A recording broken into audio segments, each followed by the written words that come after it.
Hey, my name is Dalva Lamminmäki. I have a MA degree in folklore studies from the University of Eastern Finland. In this presentation, I take you through the journey to meet cunning man and woman, folk healers. And you also see part of my journey as a researcher of modern day folk healing, which is a recognized part of the Finnish culture that lives on. In the picture, you see Maria Allen, folk healer, who has bring sauna whisking back to as a profession. In this picture, she is using the branches to move the hot air and adding moist to the sauna by sprinkling water around. Whisking is not all about hitting with the whisk. This tool is very multifunctional.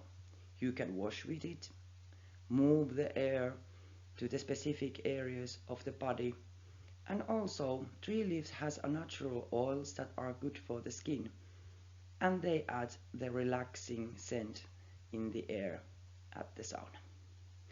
But from this modern time sauna healing, let's travel 100 years back to see where the roots of these techniques are. Next, we look at some basic elements of the Finnish folk healing. During the past centuries, there were not many doctors with university education within reach of common people. But yet the sick had to be cured. Although educated doctors, hospitals and pharmacies became more common in towns and in the countryside by the time, famous folk healers were called on even from the long distances. It is good to remember that the life in rural areas was hard. It was full of work and all the hands were needed. There was no time to be sick or in bed for weeks. Healing was practiced at home, for example with herbs, and only when the home methods of healing was not enough, it was time to go and meet the healer. Sometimes this did mean traveling for long distances. Healers was able to speak the origins of the disease, and that way to scare them away by showing their powers, or other cases asking the origins to take the disease back home where it belongs. The performer aims not at personal contact with the other world or an opponent, but believes rather that he or she will achieve his goal through his command of secret knowledge and magical techniques.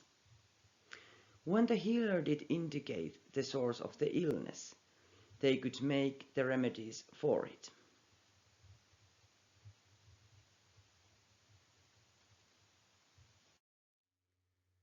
In this picture, you can see what was inside of healer's bag. It has various contents: dried snakes, snake skins, animal bones and teeth, especially bears, stones and healing branch of a tree.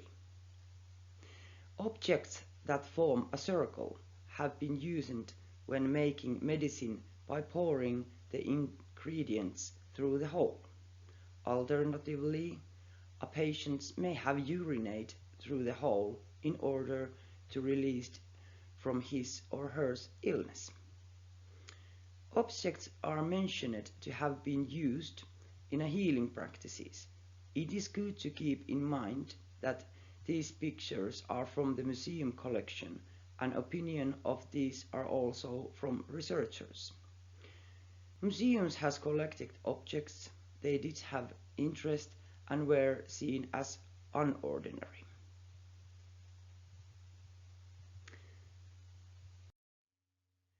And here is one of my favorite persons from history.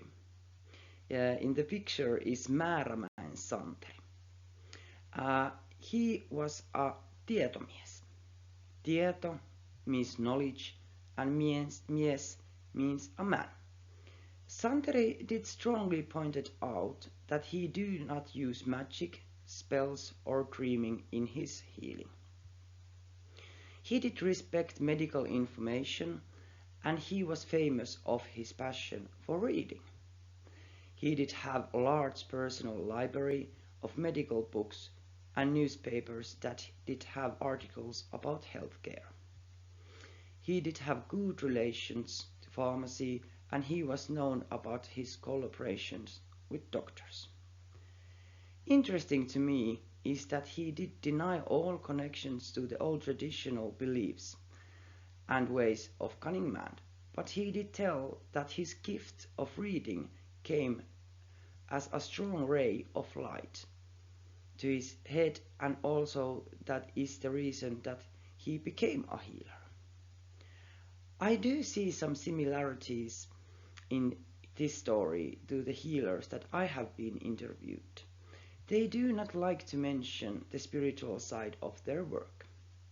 They do mention their training and degree titles, but it seems that the speaking openly about the spiritual or supernatural side of the healing is still taboo. As they do say, there is no supernatural in healing, it's all natural.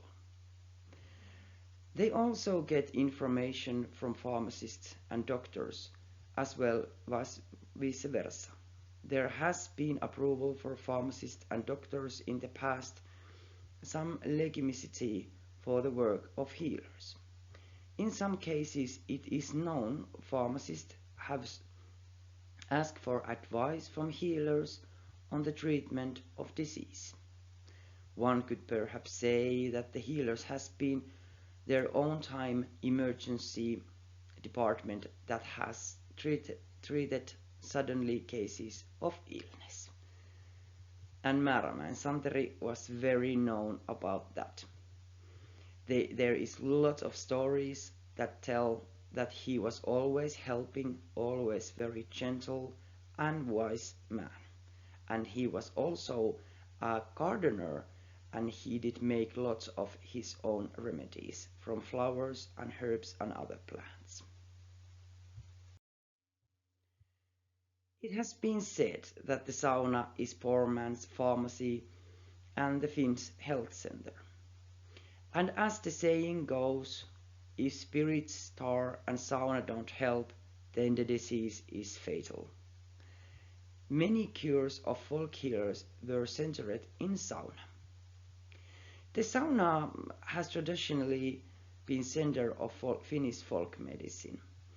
The old folk believed in the curing force of the sauna, and the various forms of Finnish folk medicine such as cupping, massage, limb repair, whisking, and the use of different medical plants were directly connected with it. Sauna was used for healing also because it was a clean place and private space. Entering sauna is also doorway to the ancestral world. Sauna did have many different functions, from cooking place to place of giving birth. Corpses were washed in sauna, and healing practices were also connected to the mana, spirits, and different types of soul parts. As all nature elements has their own kind of origin and powers, sauna was the place where they were active at the same time and needed at the same time.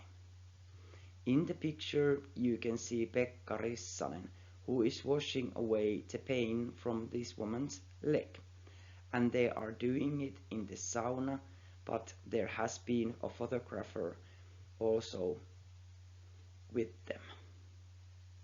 Normally the healing practices were done on the privacy, and there was no other people around watching it.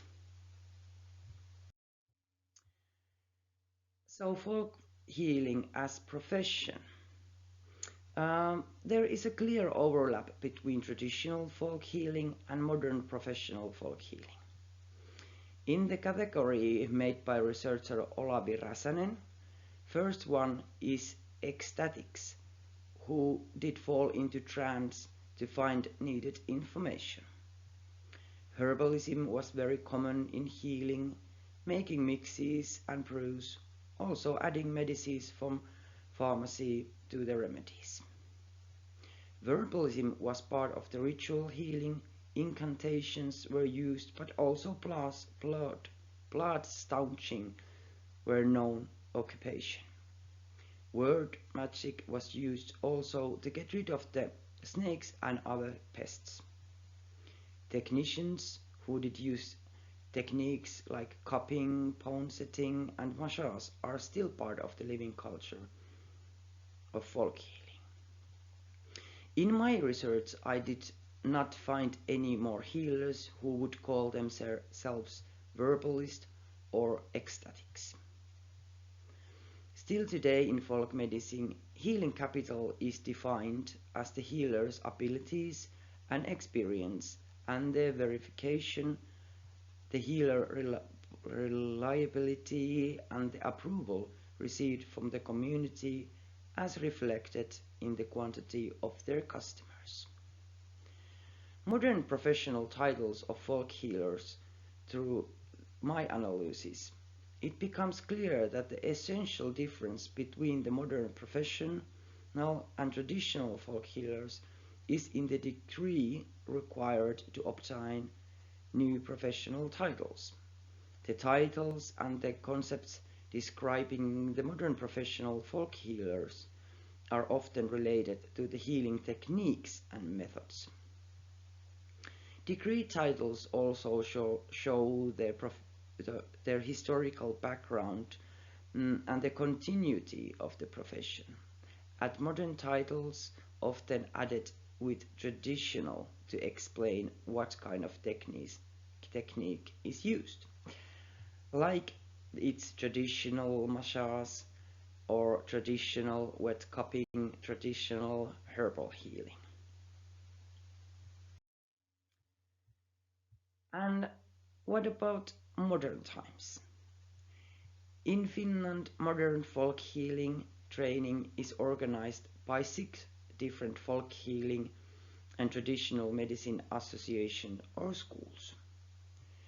Training can be from few days to even 3 years. Also, the training can be provided by private individuals, and courses for collecting and using wild plants and herbs are very popular. Compared to traditional work environments, nowadays healers use treatment rooms, separate cupping and sauna rooms, and ergonomic massage tables. For example, in cupping therapy, a therapist puts a special cups on your skin for a few minutes to create suction, and the cups may be made of glass or silicone, which are possible to sterilize. In historical cupping, it was cow horns. In Finland, the activities of folk healers are monitored. For example, cupping is under the supervision of the Health Protection Act.